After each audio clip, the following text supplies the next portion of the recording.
والتذكير والنفع والانتفاع والحث على التمسك بكتاب الله وسنة رسول الله والدلالة على الهدى والدعاء على الخير. اللهم صل على سيدنا محمد الفاتح لما أغلق والخاتم لما سبق ناصر الحق بالحق الهادي إلى صراطك المستقيم وعلى آله وصحبه حق قدره ومقداره العظيم. سبحانك لا علم لنا إلا ما علمتنا إنك أنت العليم الحكيم. رب اشرح لي صدري ويسر لي أمري واحلل عقدة من لساني يفقهوا قولي. وصلى الله على سيدنا محمد وعلى آله وصحبه وسلم والحمد لله رب العالمين. الحمد لله رب العالمين وبه نستعين على أمور الدنيا والدين والصلاة والسلام على أشرف الأنبياء والمرسلين سيدنا محمد وعلى آله وصحبه أجمعين. قال المصنف رحمه الله ونفعنا وبعلومه في الدارين إلى أن قال فصل في بيان مراتب الشبهات. قال النبي صلى الله عليه وسلم الحلال بين والحرام بين وبينهما أمور مشتبهات لا يعلمها كثير من الناس فمن اتقى الشبهات فقد استبرأ لعرضه ودينه ومن وقع في الشبهات وقع في الحرام كالراعي يرعى حول الحمى يوشك أن يقع فيه. بيان القسم المتوسط وهو الشبهة. Kita masih membahas apa-apa yang berkaitan dengan hukum syubhat yang sebagaimana telah dipaparkan oleh Imam Ghazali bahwasanya syubhat itu memiliki beberapa kriteria dan bagian. Maka sebagaimana kita ketahui bahwasanya tidaklah sesuatu itu dinamakan syubhat kecuali keharamannya itu jauh lebih besar daripada kehalalannya. Tidaklah sesuatu itu dinamakan syubhat kecuali keharamannya jauh lebih besar daripada kehalalannya. Nah, di sini bagaimana Imam Ghazali menjelaskan secara detail tentang kriteria syubhat dan beberapa bagian-bagian syubhat yang sebagaimana telah kita dengarkan minggu sebelumnya. Maka sampailah kepada syubhat bagian yang ketiga, yaitu ayyahtalita haramun la yahsur bihalalin la yahsur. Sesuatu yang bercampur antara haram dan halal, namun keharaman sesuatu tersebut itu tidak terbatas dan kehalalannya juga tidak terbatas, artinya sangat banyak. Kal amwal fi zamanina hada, sebagaimana harta yang beredar di zaman kita sekarang ini, itu keharaman itu tidak terbatas dan yang halal juga tidak terbatas. Kita tidak bisa membatasi seberapa banyak harta yang berasal dari sumber yang haram dan juga tidak bisa membatasi harta yang bersumber dari yang halal, karena sudah menyatu. Walladhi akhtarahu annahu la yahrum tanawul syai'in bi'ainihi illa an taqtarina bitilka al-'ain 'alamatun mu'ayyanah illa an tarakahu wara'un. Kata Imam Ghazali bahwasanya di antara kita barangkali yang dapat menentukan atau mengkonsumsi sesuatu yang sudah bisa dipastikan bahwasanya itu bersumber daripada yang tidak haram, apalagi kita mengetahui zatnya itu terbuat dari apa dan bersumber dari mana, maka ini diperbolehkan. Melihat keadaan zaman sekarang ini bercampurnya antara yang halal dan yang haram, apabila kita mampu menentukan, memastikan bahwasanya sumbernya dan barangnya berasal dari yang halal, maka ini diperbolehkan. Istilahnya bagaimana? istilahnya kita juga jangan terlalu was-was atau paranoid. Ya, paranoid. Melihat di zaman sekarang ini banyak bersumber daripada harta yang haram beredar, pada akhirnya kita tidak mau melakukan transaksi apapun, itu akan menyulitkan kita. Karena modal hidup ini kita perlu yang namanya makan, membeli pakaian dan lain sebagainya. Kalau patokan kita beredarnya harta haram di zaman sekarang ini, ya, beredarnya harta haram di zaman sekarang ini sangat banyak, maka kata Imam Ghazali, ya, salah satu caranya adalah dengan melihat, ya, bersumber dari mana dan barang tersebut jenis apa. Kalau kita melihat bersumber dari yang halal dan barang yang halal, silakan digunakan, dibeli, dimiliki, dikonsumsi, ya. Namun apabila kita bisa meninggalkan, maka itu adalah bentuk waraknya kita terhadap sesuatu. Tapi jangan juga kita itu anti, ya, anti atau dan lain sebagainya, tidak mau melakukan transaksi, itu akan menyulitkan kita. Apalagi zaman sekarang ini, zaman di mana semuanya itu didukung dengan teknologi. Zaman di segala sesuatu itu diberikan kemudahan. Namun terkadang kemudahan ini melalaikan kita daripada rukun jual beli, melalaikan kita untuk mendahulukan hak orang lain, melalaikan kita untuk memenuhi kewajiban orang lain. Yang semacam ini, ya, terkadang menjadikan kita itu lalai terhadap suatu hukum. Pada akhirnya apa yang kita dapati itu tidak jelas. Na'udzubillah. Wa min jumlatil alamat yadus sultan az-zalim ila ghairi dhalik min al-alamat allati satati wa yadullu ala dhalika ma dhakarnahu anna fi zamani Rasulillah sallallahu alaihi wasallam wal khulafa ar-rasyidin radhiyallahu anhum lam yatrukul muamalat wa akhdil amwal. Dan di antara barangkali yang pernah terjadi, kezaliman itu terjadi akibat, ya, keputusan seorang penguasa yang mereka itu berpihak kepada diri mereka tapi tidak berpihak kepada rakyat. Contoh misalkan beras lokal dibeli dengan harga murah, kelapa, apalagi karet, ya, dan lain sebagainya, hasil tanaman, hasil ternak, hasil laut, rakyat itu dibeli dengan harga paling murah, kemudian dijual dengan harga tinggi.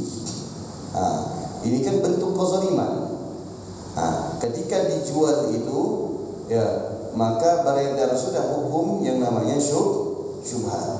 Kezaliman yang semacam ini umumnya sudah terjadi, ya, di beberapa tempat dan wilayah.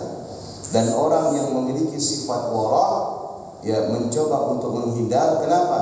Karena khawatir dengan membeli itu bukan justru menguntungkan petani, ya, kemudian nelayan dan lain sebagainya, tapi justru merugikan. Ini yang dialami oleh Imam Nawawi sebagaimana yang pernah saya ceritakan. Bagaimana beliau itu sebelum wafat minta agar dihadirkan buah apel.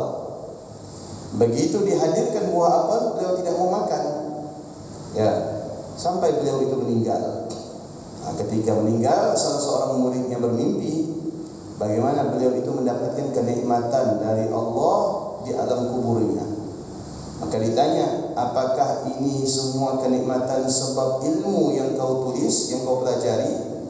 Ya, karena Imam Nawawi itu terkenal dengan tulisannya seperti Riyadhus Shalihin, ya, kemudian Syarah Sahih Muslim dan lain sebagainya.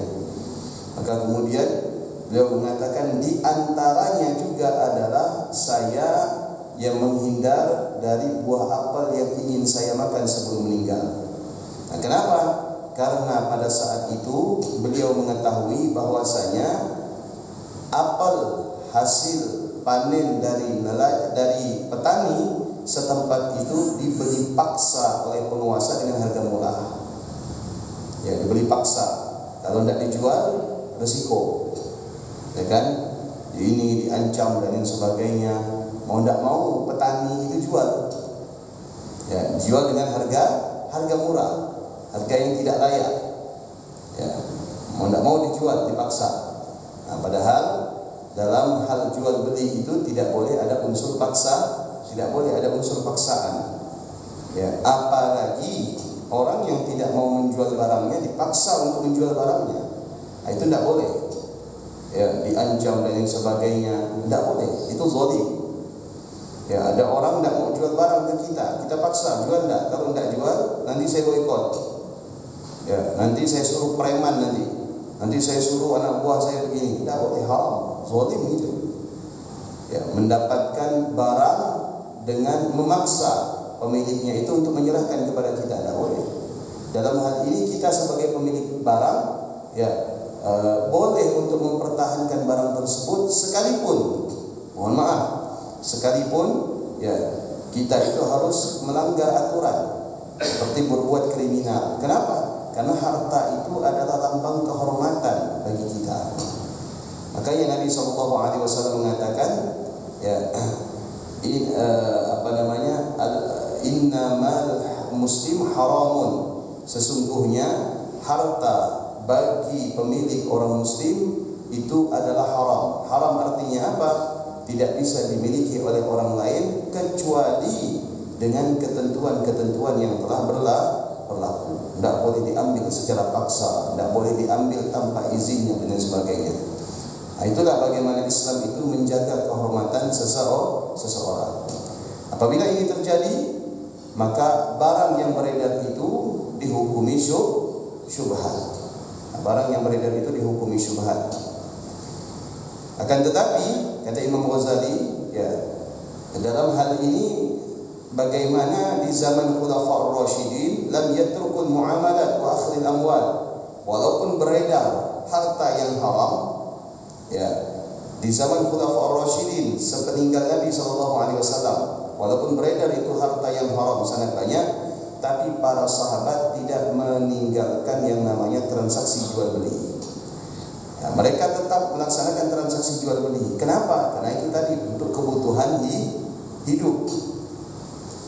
Ini menjadi pelajaran bagi kita bahwasanya jangan mudah terpancing dengan embel-embel hijrah, meninggalkan pekerjaan sementara belum mendapatkan pekerjaan yang layak.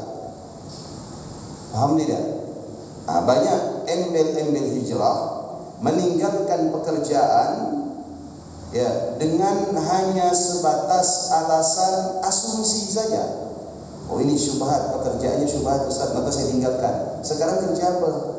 Sekarang masih di rumah ya Pak Ustaz, belum ada kerja nih. Nah, ini keliru. Ini justru akan menerima resiko yang lebih besar. Apalagi mohon maaf, ya, minimnya pengetahuan tentang syubhat. Ya. Nah, itu tidak dianjurkan. Ya. Nabi SAW itu mengajarkan bagaimana taktik hijrah. Karena Nabi SAW beberapa kali gagal ketika melakukan hijrah. Seperti hijrahnya Nabi ke Taif, itu gagal. Pada akhirnya apa yang terjadi? Nabi SAW mendapatkan perlawanan, mendapatkan sesuatu yang tidak diinginkan oleh Nabi SAW. Tapi begitu Nabi SAW mengatur siasat, taktik, maka hijrah ke kota Madinah itu berhasil. Bagaimana Nabi hijrah ke kota Taif itu? Ya, gagal. Bagaimana Nabi SAW hijrah ke kota Yasrib, Madinah itu berhasil. Ya, ketika Nabi hijrah ke kota Taif, Nabi itu tidak mengutus sahabat terlebih dahulu untuk memastikan di sana itu benar-benar aman atau tidak. Nabi hanya mendengar, modal mendengar saja bahwasanya penduduk Taif itu, ya, penduduk Taif siap menerima kedatangan Nabi SAW. Maka Nabi berangkat. Begitu Nabi berangkat, ternyata sampai ke kota Taif penduduknya sepi. Masuk Nabi lewat lorong, ternyata di balik lorong ada orang yang menolak tubuh Nabi SAW yang mulia. Masuk lagi Nabi ke dalam gang, ternyata dari atas ada yang melempar Nabi SAW. Apa? Ternyata hijrahnya Nabi sudah dibocorkan terlebih dahulu oleh musuh-musuh Nabi SAW. Mereka terprovokasi, terpengaruh. Berubah mereka yang semulanya mau menerima Nabi, kemudian menolak Nabi SAW. Tapi berbeda di Madinah. Ya, begitu di Madinah, Nabi suruh sahabat dulu untuk hijrah. Ya, Nabi suruh dulu sahabat untuk hijrah sambil mendakwahkan bagaimana agama Islam. Ketika beberapa suku Madinah itu datang ke kota Mekah, Nabi dakwahkan bagaimana Islam. Mereka tertarik. Kata Nabi, kalau tertarik nanti saya utus orang ke sana untuk mengenalkan Islam lebih dalam. Kata mereka, oh siap. Dikirimlah para sahabat sebagai utusan. Di antaranya ada beberapa sahabat, ya, seperti Abu Musa al-Ash'ari, Sayyidina Umar bin Khattab radhiyallahu anhu majma'in, dan seterusnya. Begitu juga dengan Sayyidina Hamzah. Nah, begitu sahabat sampai di sana, kemudian sahabat mengenalkan agama Islam dan diterima, dan kemudian sahabat sudah mempersiapkan untuk menyambut Nabi SAW, baru Nabi hijrah. Nah, ini artinya sedia payung sebelum hujan. Tapi sebagian, ya, di zaman sekarang ini mereka meninggalkan pekerjaan, ya, dengan alasan atau hanya sebatas dugaan syubhat, kemudian berhenti bekerja, belum mendapatkan pekerjaan yang layak, itu justru menerima risiko yang jauh lebih besar. Ya, siapkan dulu pekerjaan ganti, ya, cadangan yang layak untuk kita. Manakala kita mampu meninggalkan pekerjaan yang menurut kita syubhat, ya, maka ketika kita pindah berarti kita sudah siap. Jangan sampai tidak ada persiapan pindah. Ya, itu sama saja bukan sedia payung sebelum hujan, tapi nekat nerobos hujan. Pada akhirnya basah. Ya, nah itu salah, keliru. Ya, di zaman khulafa itu beredar harta haram. Kenapa? Karena di sana dikatakan di sini bahwasanya ma'akatrati athmanil khumur. Ya, walaupun sudah turun ayat larangan tentang khamar, turun ayat mengharamkan minum-minuman keras, itu tidak semua orang-orang bisa meninggalkan minum-minuman keras. Ya, ada yang masih suka minum minuman keras, masih suka mabuk. Ya, ada yang masih suka melakukan praktek riba, wa amwalur riba fi yadi ahli dhimmah. Ya, orang-orang kafir masih mempraktekkan riba, dan mereka transaksi masih terlibat riba. Itu di kota suci Mekah sepeninggal Nabi SAW. Ya, mereka tidak bisa meninggalkan itu semua. Sampai pada akhirnya Khulafaur Rasyidin itu secara perlahan mengubah. Tapi sungguh begitu, mereka tidak meninggalkan yang namanya praktek jual beli. Tetap melakukan praktek jual beli. Kenapa? Karena yang namanya jual beli ini adalah kebutuhan. Jelas ya? Qauluhu ayyakuna at-tahrim ma'luban min qabli thumma waqa'a asy-syarh bil muhallil. Ya. Sebagaimana yang dikatakan bahwasanya, ya, kita harus bisa melihat kriteria barang yang akan kita miliki, sesuatu yang akan kita konsumsi atau yang akan kita terima. Ayyakuna tahrim ma'luman. Yang pertama, hendaknya, ya, sesuatu yang menjadi sebab haram itu jelas. Sesuatu yang menjadi sebab haram itu jelas. Min qabli thumma waqa'a asy-syarh fil muhallil. Atau bisa jadi sesuatu yang kita terima itu halal, namun muncul keraguan. Bisa jadi sesuatu yang kita konsumsi, yang kita pakai, yang kita beli itu halal, tapi muncul keraguan tentang keharamannya. Ya, maka ini harus kita teliti. Kenapa? Karena ini berpeluang menjadi sesuatu yang haram. Munculnya ini berpeluang untuk menjadikan sesuatu yang haram. Wa min jumlati syubhat, termasuk kategori syubhat kata Imam Ghazali adalah dengarkan, ayyakuna syai' mimma qad ishtara fi dhimmah, yaitu membeli sesuatu dengan cara berhutang. Ya, ini potensi riba, membeli sesuatu dengan cara berhutang. Ya. Walakin qada thamanuhu min malin haram. Ya, dengan cara berhutang memiliki sesuatu, apapun itu, baik makanan, pakaian, kendaraan. Namun begitu jatuh tempo hutangnya, maka dibayar dari barang yang haram. Ngerti tidak kira-kira? Ya, dibayar dengan barang yang haram. Begitu nak jatuh tempo bingung, macam mana nak bayar hutang? Akhirnya ya mengambil jalan pintas, ya, melakukan sesuatu yang haram atau mendapatkan uang dari cara yang haram. Untuk apa? Melunasi hutang.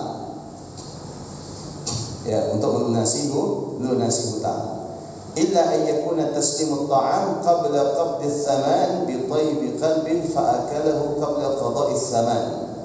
Ya, termasuk di antaranya adalah bagaimana dia membeli makanan dengan cara berhutang. Sebelum lunas hutangnya, maka makanan itu sudah habis terlebih dahulu. Ya, makanan itu sudah habis, hutangnya belum dibayar, sementara makanan itu sudah habis. Fahuwa halal bil ijma', maka ya, yang menerima hutangan itu halal, tidak masalah. Ya. Akan tetapi yang menjadi berat di sini adalah yang berhutang. Wala yanqalib bi ada'il mal fi muqabalatihi min al-haram haraman, bal ghayatuhu alla tabarra'a dhimmatuhu. Orang yang membayar hutang, ya, dengan harta yang haram, sebenarnya hutangnya itu belum lunas. Ya, di sisi Allah hutangnya itu belum lunas. Orang yang membayar hutangnya dengan harta yang haram, ya, sebenarnya hutangnya itu di sisi Allah belum dianggap lunas. Nah, inilah yang dinamakan, yang dikatakan oleh Imam Ghazali, wa min jumlatis syubhat, termasuk kategori syubhat. Ya, kenapa?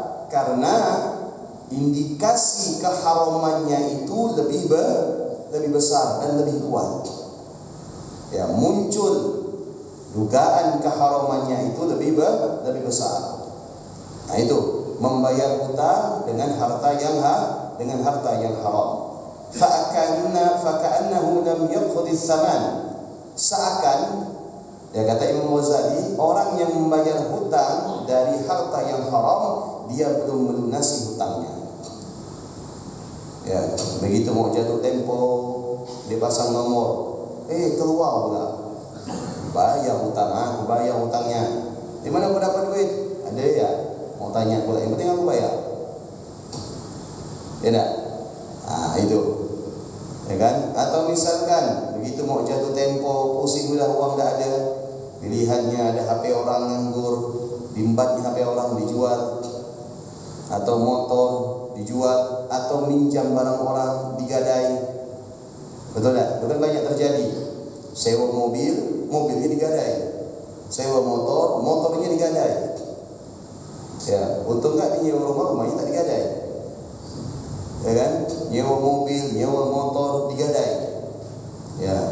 Nah, ini di sisi Allah Subhanahu wa taala, kata Imam Ghazali, sebenarnya dikatakan bahwasanya hutangnya dianggap belum lunas.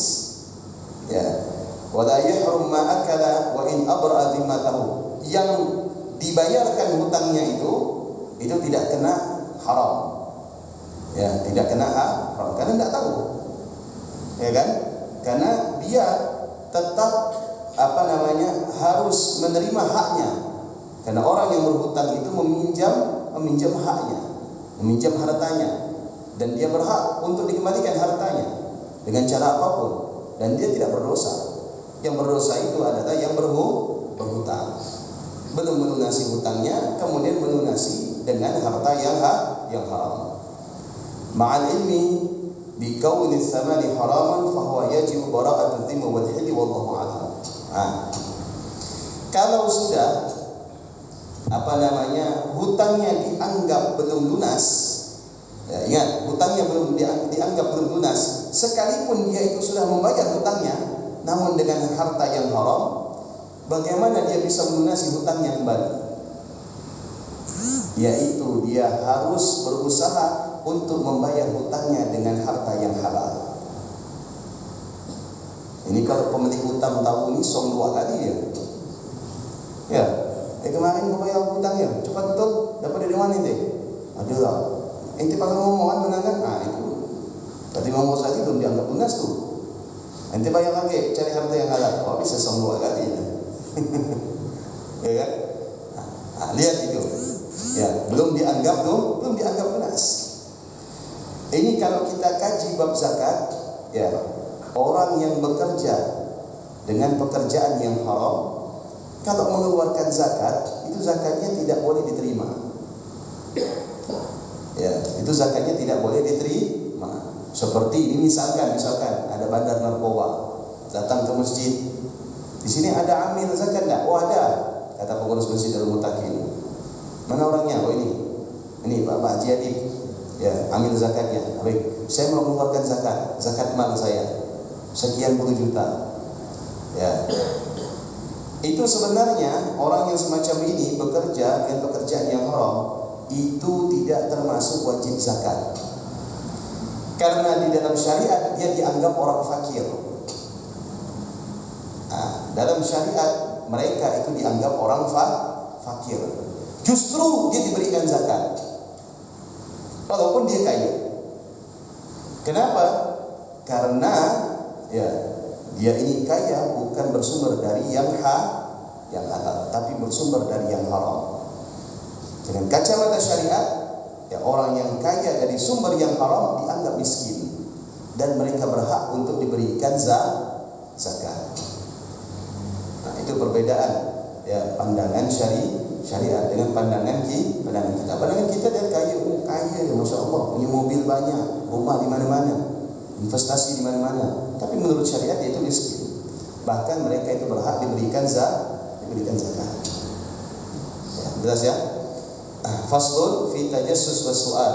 Kita masuk kepada pembahasan baru di mana Imam Ghazali membahas tentang at-tajassus was su'al. Tajassus ini menanyakan sesuatu ya, dari mana orang itu memperoleh. Ya, was su'al atau meneliti, menanyakan sesuatu yang akan kita beli dari mana mereka itu peroleh. I'lam annahu la yuhmad ala kulli halin wa la yatruku bi kulli halin. Menanyakan sesuatu yang akan kita peroleh dari orang yang menjual atau orang yang membeli, ini di sisi lain sebenarnya bukan hal yang terpuji, tapi memang diperlukan. Jadi contoh misalkan ada orang ngajak kita makan, kita tanya dia pada dari mana? Tersinggung enggak kira-kira? Tersinggung. Ya kan? Atau misalkan kita mau beli ke warung, kita mau beli, ya kan? Beli gula sekilo. Tanya, ini gula beli dari mana? Dapat dari mana gula? Nah, itu pemilik warung itu tersinggung enggak? Nah, tersinggung. Satu sisi la yuhmad kata Imam Ghazali, perbuatan semacam ini tidak terpuji. Tapi di sisi lain memang diperlukan karena ada unsur kehati-hatian. Yang kayak kita punya anak atau cucu, tiba-tiba datang bawa kue banyak, pasti kita tanya, dapat duit dari mana belinya? Tidak mungkin kita sebagai orang tua, sebagai wali dari anak ini biarkan. Oh paling dikasih orang biarkan. Ya, tidak mungkin. Kalau kita orang tua yang baik, wali dari anak itu yang baik, tetap kita pertanyakan, dapat dari mana? Siapa yang ngasih? Ya, tadi ke warung bawa dia 2.000, ngapa pula dapat kuenya 1 kantong? Oh 2.000 biasanya dapat 2 biji ya. Ini kenapa dapat 1 kantong besar? Pasti kita bertanya. Ini bentuk kehati-hatian kita. Bukan karena karena anak kecil maklumi saja, tidak boleh. Kita sebagai walinya mengetahui ini sesuatu yang tidak wajar, ya maka kita kena getahnya. Kita tetap dipertanggungjawabkan. Nah, itulah yang terjadi di zaman sekarang. Satu sisi kita akan bertanya, demi kehati-hatian kita, tapi di sisi lain ini dianggap sesuatu yang tidak terpuji. Nah, bayangkan Imam Ghazali ini sudah berapa ratus tahun. Ya, yang terjadi di zaman sekarang ini sudah beliau ungkapkan. Fa in kana man ya'khudhu al-mal min yadihi 'ala zayyi ahli as-salat fa haluhu kafiyah. Kalau misalkan kita mendapati barang diperoleh dengan membeli atau sukarela itu misalkan dikasih, dihadiahkan dari orang yang kita lihat dia itu soleh, ya dia ini menjalankan syariat, ya kemudian kita tidak pernah melihat dia itu maksiat, maka kata Imam Ghazali fahaluhu kafiyah, udah cukup dengan melihat keadaannya itu cukup. Tidak boleh lagi kita tanya secara detail. Ya, ada orang yang menjaga sholat 5 waktu, kemudian nutup aurat, tidak pernah kita lihat orang ini melakukan hal-hal yang haram. Ya, memberikan kita sesuatu secara cuma-cuma atau kita melakukan transaksi dengan orang tersebut, maka bagaimana? Fahaluhu kafiyah, kata Imam Ghazali. Keadaannya itu sudah cukup meyakinkan kita bahwasanya kita memperoleh sesuatu itu dari cara yang benar. Tidak perlu lagi dipertanyakan. Kalau dipertanyakan nanti tersinggung. Nah, ini dilihat dari sisi zahirnya. Wa in kana 'ala zayyi ahli adh-dhalimi wal fisqi fakadzalika aidan. Tapi sebaliknya kata Imam Ghazali, kalau misalkan yang kita lihat ini orangnya sering berbuat zalim atau termasuk orang fasik yang gemar melakukan dosa besar atau meremehkan dosa kecil, itu termasuk fasik, meremehkan dosa kecil, ya. Maka bagaimana? Kata Imam Ghazali, fakadzalika aidan, maka ini cukup menjadi modal kita untuk menolak segala macam pemberian darinya atau menolak untuk melakukan transaksi dengan orang tersebut. Ya, karena zahirnya itu sudah sebagai landasan hukum atau pegangan. Apalagi yang kita harapkan dari orang yang berbuat zalim? Apakah kita berharap pemberiannya? Oh, tidak mau. Karena dia sering berbuat zalim, khawatir mendapatkan harta itu dengan cara yang zalim. Melakukan praktek jual beli, transaksi dengan orang yang telah berbuat zalim juga demikian. Karena bisa jadi menjual barang yang di dalamnya itu ada kezaliman. Bisa jadi barang orang dijualnya.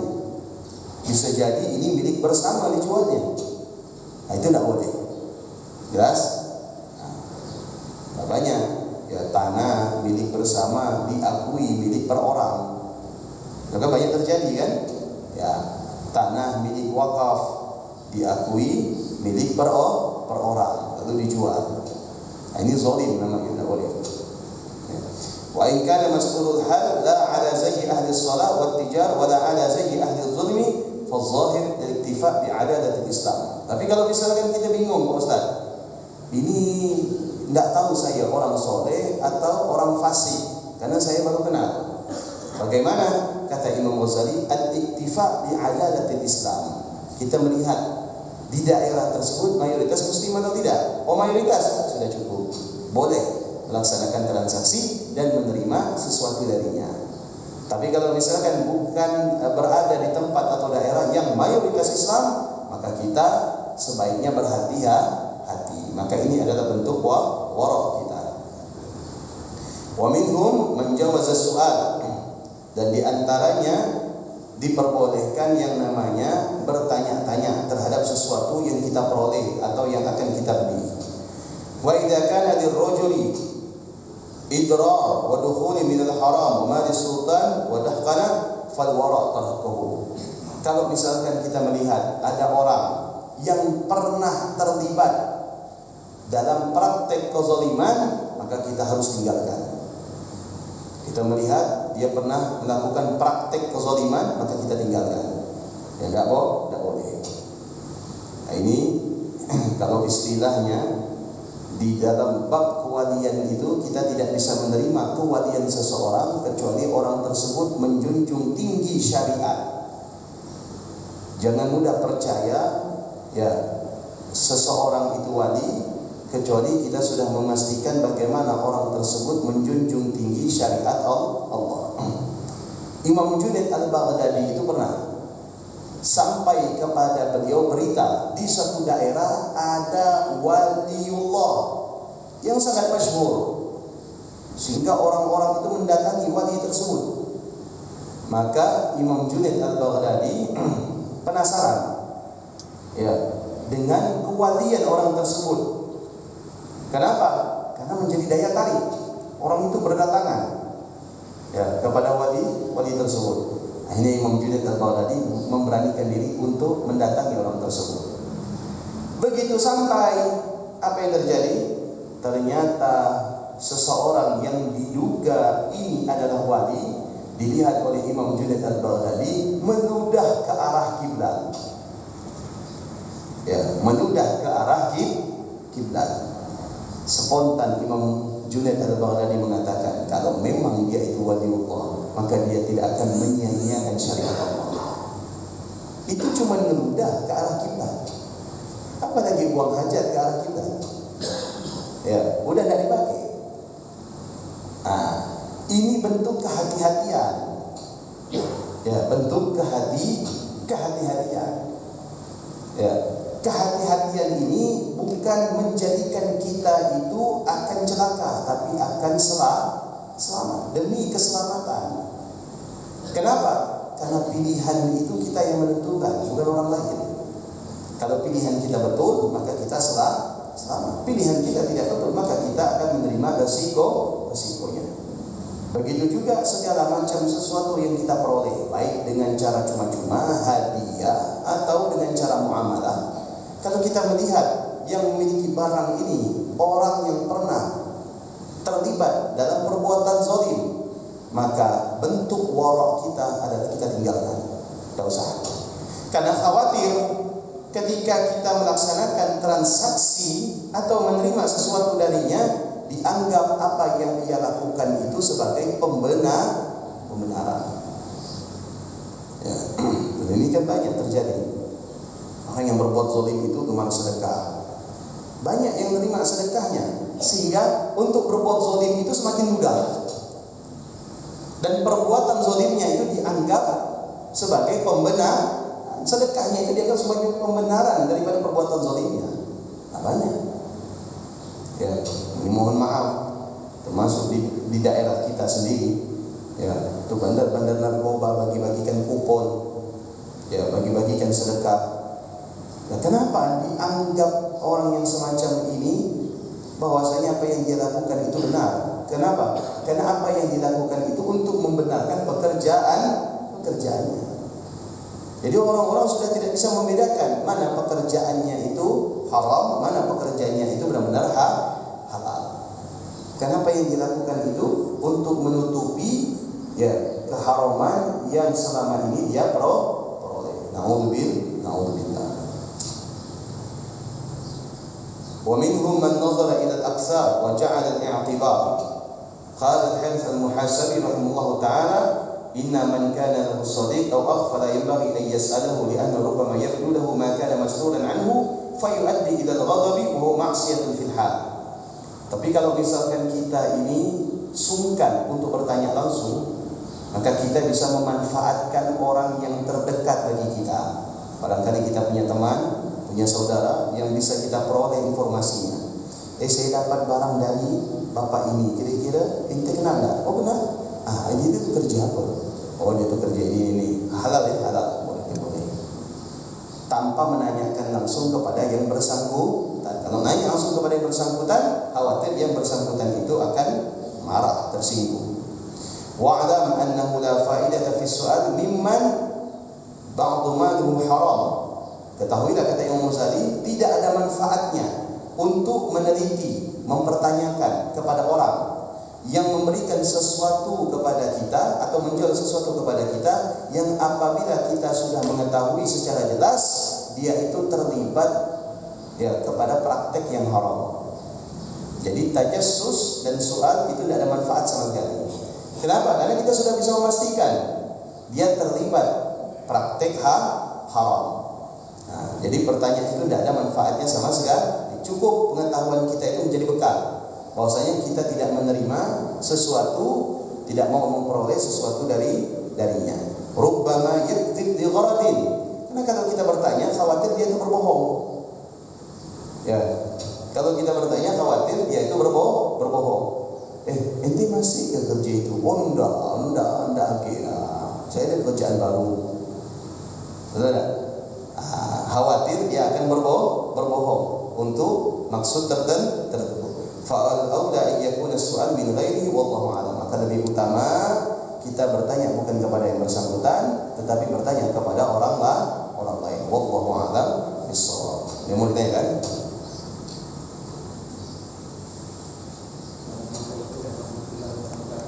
Assalamualaikum warahmatullahi wabarakatuh.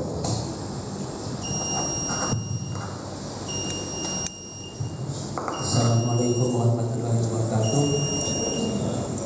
Tadi dikatakan yang mendapatkan barang haram itu adalah fakir. Bagaimana yang korupsi, yang punya mobil mewah, rumah mewah dan dikenakan pajak kepadanya, apakah pajak itu halal atau subhat? Baik. Hukum pajak itu yang berlaku di negara kita halal. Ya, ingat, hukum pajak itu halal yang berlaku di negara kita, karena pajak diambil manfaatnya itu untuk kita semua. Ya, karena manfaat pajak itu untuk kita. Tapi kalau misalkan ada yang memanfaatkan pajak untuk kepentingan dirinya, maka itu jatuh kepada yang haram. Ya, dia yang menerima resikonya, seperti korupsi uang pajak dan kemudian mengambil bagian daripada pajak, itu tidak boleh. Karena Nabi SAW pernah melewati satu kuburan, dan kemudian Nabi berkata kepada sahabat, sesungguhnya aku melihat di dalam kubur ini pelakunya itu diazab sampai hari kiamat dengan api yang menyala. Maka kata sahabat, sebab apa wahai Rasul? Sebab aku pernah mengutus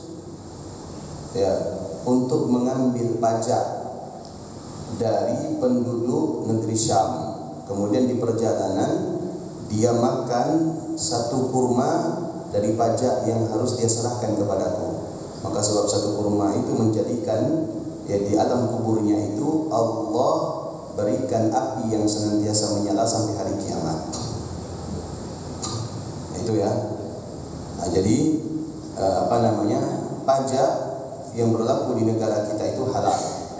Ya, itu untuk memfasilitasi kita semua. Kalau ada orang yang memanfaatkan pajak untuk kepentingan dirinya, maka dosa ditanggung mereka. Jelas ya? Nah, kalau misalkan orang yang korup, mereka mengeluarkan hartanya untuk membayar pajak, maka itu akan merugikan dirinya sendiri, karena tidak ada manfaatnya. Sama dengan dia mengeluarkan zakat dari harta korupsi, tidak ada manfaatnya sama sekali.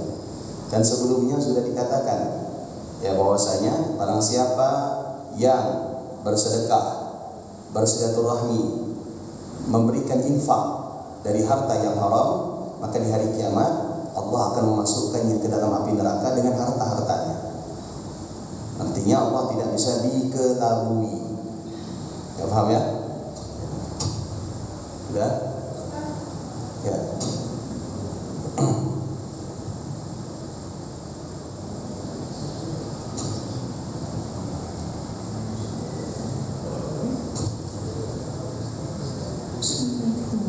Assalamualaikum warahmatullahi wabarakatuh. Waalaikumsalam warahmatullahi wabarakatuh.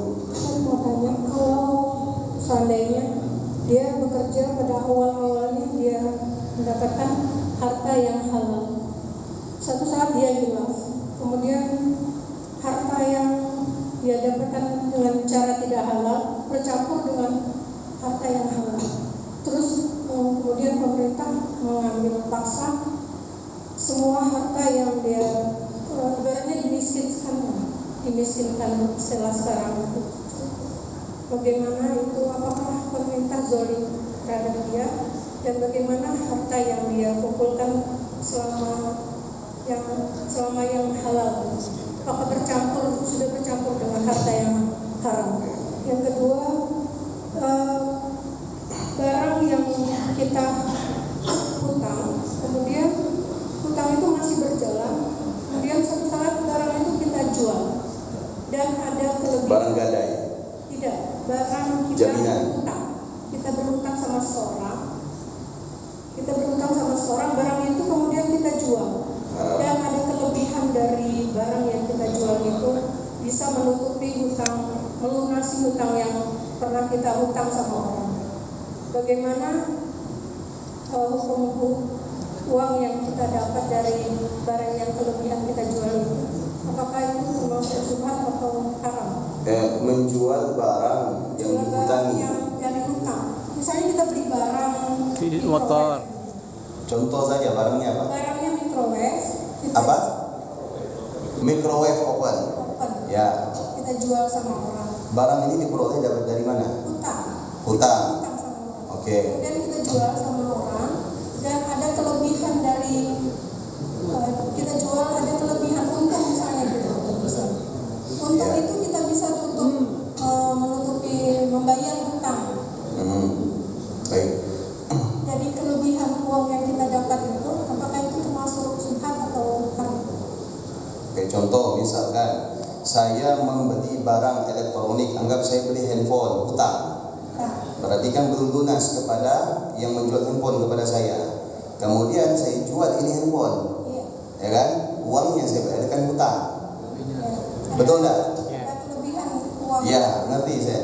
Lebihnya itu bagaimana? Untungnya itu uang itu kita bayar ke hutang. Ya. Dan ada kelebihan yang kita dapat juga. Itu yang kita makan itu uang itu termasuk syubhat atau haram? Oke. Untuk pertanyaan pertama itu pembahasannya minggu depan. Ya, nanti dibahas oleh Imam Ghazali. Bagaimana cara membersihkan harta yang sudah bercampur dengan yang haram. Ya, bagaimana mengasingkan harta yang mutlak didapatkan dengan cara yang haram. Itu kan ada dua. Kalau yang halal tidak perlu, yang bercampur atau yang murni haram. Ini cara mengatasinya bagaimana? Itu akan dijelaskan di bab selanjutnya minggu depan. Kemudian akan dijelaskan juga oleh Imam Ghazali bagaimana membayar hutang kepada orang yang menghutangi kita ternyata sudah meninggal. Banyak kan langsung sumbangan ke masjid. Tidak bisa cara seperti itu. Ada tahapannya. Ya, sebagaimana nikah. Bapaknya meninggal, perempuan nih, langsung yang menjadi wali nikahnya KUA. Ntar dulu, kalau ada dato-datonya, kalau ada saudara kandungnya, belum langsung jatuh ke KUA. Nah, itu ada tahapannya. Dijelaskan. Adapun mengenai yang kedua, harta yang saya peroleh dengan cara berhutang itu sudah jadi milik saya. Milik saya. Tapi belum sepenuhnya. Ya, sepenuhnya apabila saya berhasil melunasi hutang saya ketika saya memperoleh barang ini. Maka apabila barang ini dijual, ya, untuk membayar hutang terhadap pemilik barang yang sebenarnya, maka itu yang pertama atas izin si pemilik barang, karena masih terhitung hutang. Itu izin dulu, saya jual saja, ya, nanti uang saya bayarkan ke hutang. Nah, yang penjual barang ini tidak boleh nuntut. Oh, kalau yang dijual dapat untung, saya harus dapat untung. Tidak boleh, maka dibayar sesuai dengan hutangnya. Artinya, karena kalau misalkan kita jual barang ini sebelum lunasnya hutang kita, ya, itu berarti kita itu menjual sesuatu tanpa seizin si pemilik barang. Karena ini masih terhitung barang miliknya, karena kita belum lunas. Jelas tak kira-kira? Nah, menyita barang yang dilakukan oleh negara itu adalah aturan negara yang harus diterima, resiko yang harus diterima. Karena kita dihadapkan dengan dua, aturan agama dengan aturan negara. dan taat kepada aturan negara ini adalah bagian daripada taat beragama. Kalau misalnya kita sudah tahu harta yang didapatkan dari korupsi akan dirampas oleh negara, ya, walaupun di situ ada hak kita yang kita beli dengan pekerjaan kita, dengan uang kita yang tidak dengan dari sumber yang korupsi, maka ini menjadi resiko. Ya, ini menjadi resiko yang harus diterima. Tidak boleh kita, tidak bisa, ini harta masih ada, tidak bisa, karena ini sudah ketentuan yang sudah disepakati. Tapi berbeda lagi dengan aturan negara, aturan agama. Kalau aturan agama, maka barangnya dijual. Ya, jual. Kalau misalkan dari yang halal itu ada diambil, yang haram itu kemudian diasingkan. Nanti ada cara mengasingkannya. Tapi ingat, ketentuan imam kepala daerah itu berlaku mutlak dan kita tidak bisa ngapa-ngapa, dan ini disetujui oleh negara. Nanti ya, disetujui oleh agama, paham ya? Wallahu a'lam bishawab. Mudah-mudahan dimengerti. Bismillahirrahmanirrahim. Subhanakallahumma wa bihamdika asyhadu an la ilaha illa anta astaghfiruka wa atubu ilaik. Assalamualaikum warahmatullahi wabarakatuh. Cara live pagi ini semoga bermanfaat dan barokah untuk kehidupan kita. Saya Heri, billahi taufiq walhidayah. Wassalamualaikum warahmatullahi wabarakatuh. Terima kasih teman-teman.